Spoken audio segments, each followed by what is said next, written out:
ឆ្នាំទៅតែដឹងមីមានសារធាតុគីមីដ៏គ្រោះថ្នាក់បំផុតដែលគេប្រើរក្សាសាកសពដើម្បីកុំឲ្យស្អុយរលួយត្រូវបានដាក់លក់ជារៀងរាល់ថ្ងៃនៅទូទាំងទីក្រុងហូជីមីញប្រទេសវៀតណាមនេះបើយោងទៅតាមកាសែតវៀតណាមnetបន្ទាប់ពីនគរបាលវៀតណាមបានចុះឆែកឆេរដល់កន្លែងផលិតមីនៅថ្ងៃទី12ខែមករាឆ្នាំ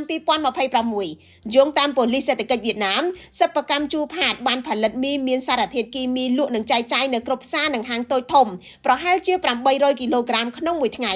នៅថ្ងៃចុះត្រួតពិនិត្យប៉ូលីសបានរឹបអូសមីចំនួន820គីឡូក្រាមដែលសុទ្ធតែមានសារធាតុគីមីហាមឃាត់ក្រុមអ្នកស៊ើបអង្កេតវៀតណាមនិយាយថាមីទាំងនោះត្រូវបានលាយជាមួយនឹងសារធាតុបូរ៉ាប្រើដើម្បីរក្សាសាកសពរួមជាមួយនឹងសារធាតុសូដាឧស្សាហកម្មនិងសូដ្យូមស៊ីលីតដែលសុទ្ធតែជាសារធាតុគីមីហាមឃាត់នៅក្នុងការផលិតអាហារសារធាតុទាំងនេះត្រូវបានប្រើដើម្បីធ្វើឲ្យមីមានរសជាតិឆ្ងាញ់ស្វិតមិនងាយរលួយនិងសម្បុរពណ៌ល្អស្រស់ការបរិភោគមីមានសារធាតុទាំងនេះជាប្រចាំបណ្ដាលឲ្យខូចតម្រងនោមខូចថ្លើមនិងប៉ះពាល់ប្រព័ន្ធសរសៃប្រសាទជាពិសេសចំពោះកុមារនិងមនុស្សចាស់ម្ចាស់សិប្បកម្មផលិតមីលោកវួងលួងធួនត្រូវបានឃាត់ខ្លួនដោយចោទប្រកាន់ពីបទរំលោភច្បាប់សុវត្ថិភាពចំណីអាហារជាប្រព័ន្ធប៉ូលីសបាននិយាយថាលោកវួងបានសារភាពថាបានប្រើប្រាស់សារធាតុគីមីដើម្បីរក្សាទុកបានយូរនិងបង្កើនប្រាក់ចំណេញអាជ្ញាធរវៀតណាមកំពុងស៊ើបអង្កេតកំណត់អត្តសញ្ញាណអ្នកចែកចាយនិងអ្នកពាក់ព័ន្ធផ្សេងទៀតនៅក្នុងករណីនេះខ្ញុំរស់សុធាពី News Today NTTV